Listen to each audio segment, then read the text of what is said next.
बच्चों,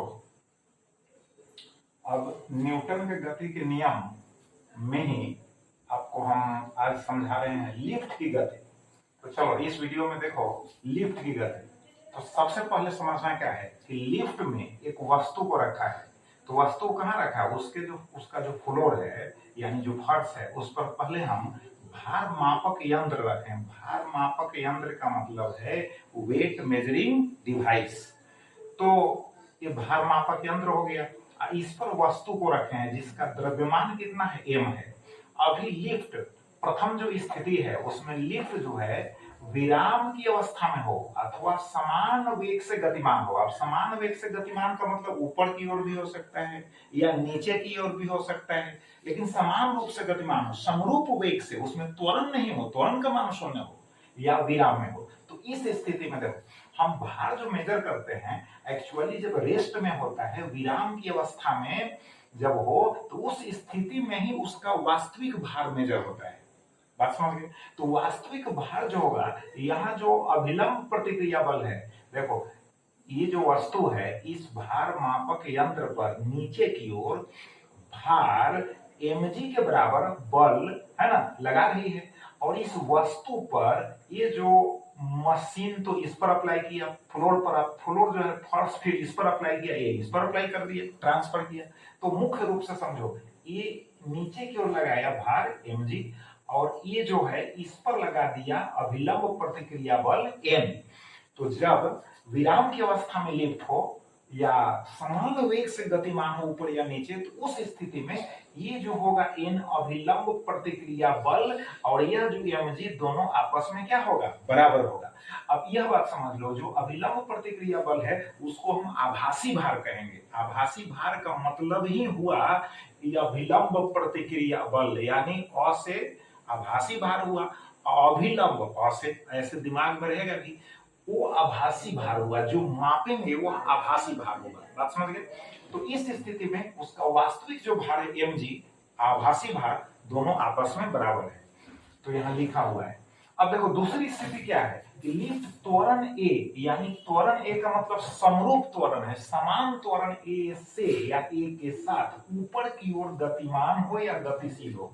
तो देखो लिफ्ट है और ऐसे एक गतिमान है लिफ्ट, ठीक है, स्प्रिंग हो गया, इसकी डोरी हो गई। अब लिफ्ट में वस्तु है और वस्तु कहाँ रखी गई है? यानी भार मापक यंत्र पर, भार मापने वाली मशीन पर। अब देखो तो ये जो वस्तु का द्रव्यमान में है तो भार इसका जो होगा नीचे की ओर कार्य करेगा mg, और इसके ऊपर जो अभिलंब प्रतिक्रिया बल है वह हो जाएगा n ऊपर की ओर।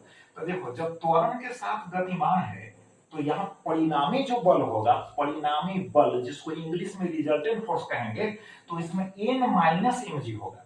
n माइनस, जैसे हम किसी वस्तु को धक्का देते हैं और आगे की ओर वस्तु जा रही है, तो अगर मान लो वहां घर्षण भी काम कर रहा है और फिर भी आगे की ओर वस्तु जा रही है, तो मेरे द्वारा लगाया गया फोर्स घर्षण के द्वारा जो उस पर, यानी घर्षण बल जो आरोपित उत्पन्न हुई, तो उस बल को हम घटा देंगे अपनी बल में से, तो नेट जो बल है वह आगे की ओर कार्य करता हुआ नजर आएगा। बात समझ गए?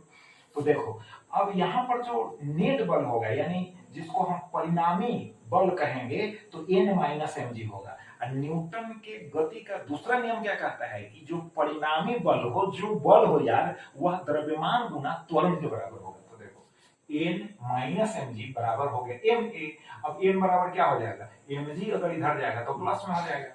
अब देखो इसको ऐसे भी लिख सकते हैं, n बराबर mg को कॉमन ले लिए तो 1 प्लस a बाई g हो गया। अब देखो mg से 1 में गुना करेंगे तो mg ही होगा, mg से यहाँ गुना करेंगे तो g कट जाएगा, कैंसिल हो जाएगा, तो ma होगा कि नहीं? इस फॉर्म में भी हम लिख सकते हैं। अब देखो यहाँ प्लस चिन्ह, यहीं से समझ लो, प्लस चिन्ह शो करता है, यह दिखाता है, यह बतलाता है कि जो आभासी भार है उस लिफ्ट के अंदर वस्तु का वह mg से ज्यादा है, यानी प्लस इसमें है, इसका मतलब mg से ज्यादा है। इससे स्पष्ट हो गया कि आभासी भार बढ़ जाएगा। तीसरी स्थिति क्या हो सकती है? लिफ्ट त्वरण यानी समरूप त्वरण a से नीचे की ओर गतिशील हो, तो नीचे की ओर गतिशील हो, तो इस स्थिति में जो परिणामी बल होगा mg माइनस n होगा, ना कि n माइनस mg होगा। तो यहाँ परिणामी जो बल होगा mg माइनस n होगा। अब बराबर क्या हो जाएगा? m इंटू a होगा, पहले बतला दिए। अब n इधर लाओगे तो प्लस में हो जाएगा, आप इधर इधर लिखो चाहे इधर लिखो, प्लस में होना चाहिए, तो n बराबर हो गया mg माइनस हो गया ma, यहाँ माइनस में आ जाएगा तो mg माइनस ma। अब इसी को लिख सकते हैं mg कॉमन लेकर 1 माइनस a बाई g। अब यहीं से स्पष्ट हो जाएगा कि माइनस चिन्ह है, यहाँ mg वास्तविक भार है तो उसमें से कुछ घटता हुआ नजर आ रहा है, इसका मतलब है कि त्वरण a के साथ नीचे की ओर अगर लिफ्ट का गति है तो उस स्थिति में जो होगा आभासी भार घटेगा।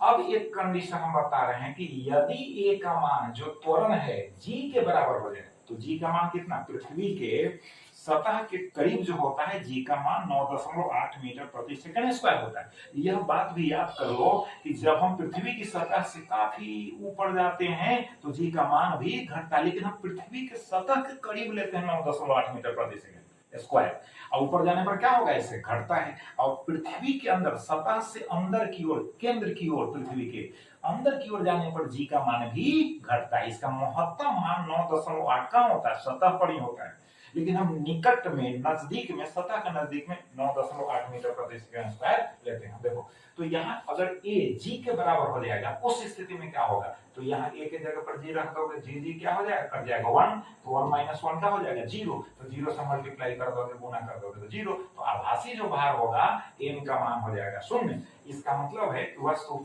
में फ्री फॉल यानी आभासी भार शून्य हो गया, इसका मतलब वास्तविक भार शून्य नहीं हुआ यार। फ्री फॉल जैसे पेड़ से अगर कोई फल अलग हुआ तो नीचे स्वतंत्र रूप से त्वरण g के साथ नीचे आ रहा है कि नहीं, तो उसी तरह से अपने को महसूस करेगा फ्री फॉल, मेरा आभासी भार शून्य हो गया। बात समझ गए कि नहीं। तो लिफ्ट की गति को आज हम समझाए हैं, आप इसको अभ्यास करें, फिर नेक्स्ट वीडियो में हम नेक्स्ट टॉपिक के साथ मिलेंगे। बहुत बहुत आपको इसके लिए धन्यवाद।